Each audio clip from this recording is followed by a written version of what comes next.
I'd like to thank you for taking a few minutes to watch this video and learn about the loan submission process for gas stations, convenience stores, and truck stops. By now you would have already been pre-qualified for financing. The process is divided into 4 sections: the proposal, the gathering of documentation, the submission of documentation, and the actual underwriting of the loan.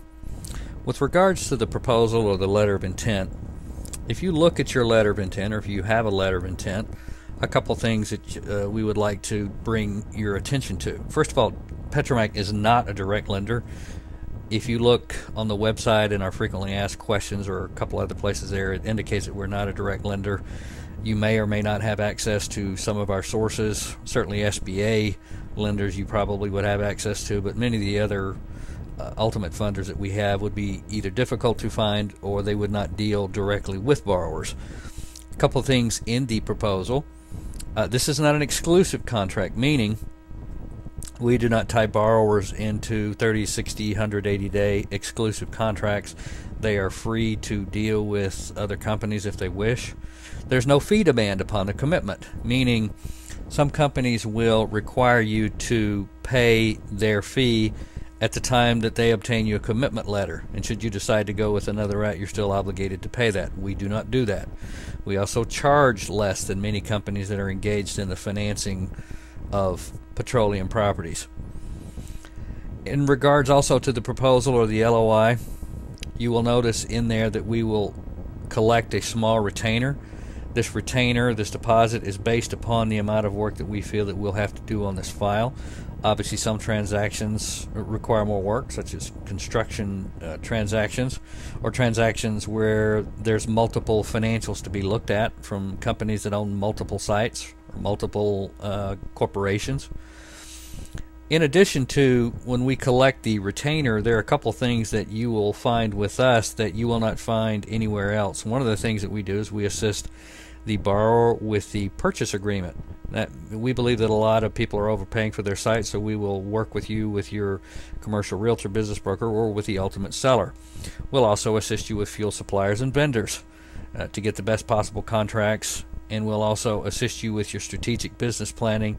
And this retainer will actually go, and our services can actually be retained for up to a year after we've been engaged.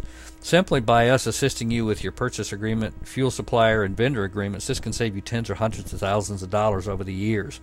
We feel that we're strategically placed to do this where no bank and most other companies will not do. In terms of the actual document gathering process, if you will go to the PetroMAC.com homepage, if you look on the slide, you will see a red arrow pointing up where it says apply for a loan. If you click that drop down menu, you will see document checklist, and if you click that in this next slide, you will see a red arrow pointing to the left showing purchase, refinance, investor, or construction. And at that point in time, you will click the thing that applies to you. Now, you should have already gotten an email with this checklist to begin with, but again, this is to indicate where it is on the website. Let's assume that yours is a purchase. If you click purchase, you'll see the documents that you need to obtain a commitment letter, not to close. There's a separate list of closing documentation that would be sent out to you. After you've started to send your documents in, you'll be sent 1 to 2 a week information in terms of missing documents. If you look on this spreadsheet here, you'll see a column of they're broken into 3 colors: black, red, and yellow. Those are delineated for things that we need, things that we have, and things that aren't applicable.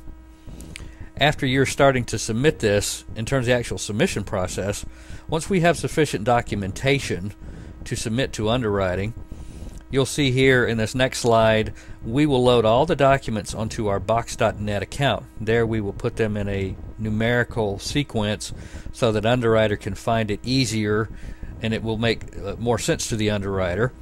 At the same time, when we submit a file to an underwriter, the first thing that they will look at will be a 5-page spreadsheet. And the first tab simply has to do with the outline.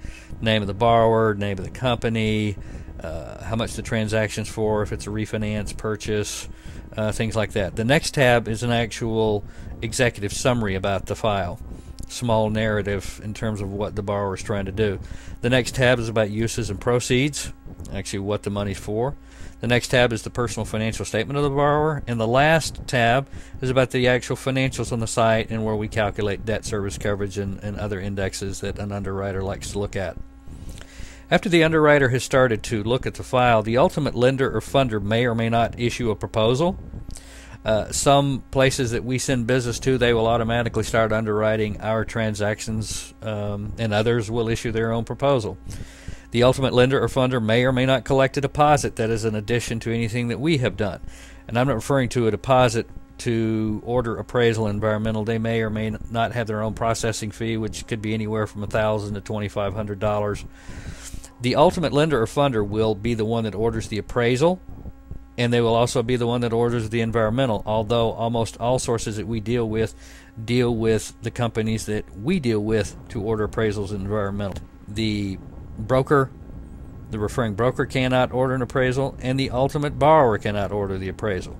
If an appraisal comes to us, it may or may not be acceptable, but we do not want that ordered in the process of underwriting this file.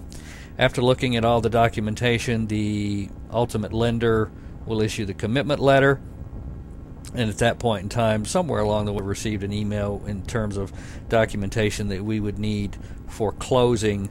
We like to work on those concurrently so we don't have to start and stop again. I'd like to thank you for watching this video. The speed of the commitment letter is directly commensurate with the organization of the file. We believe that nobody packages and submits loans better than PetroMAC. We've been doing this for a long time, and we've closed a lot of loans. And again, I'd like to thank you for taking a moment to watch this, and good luck with the underwriting and closing of your file. Thanks so much.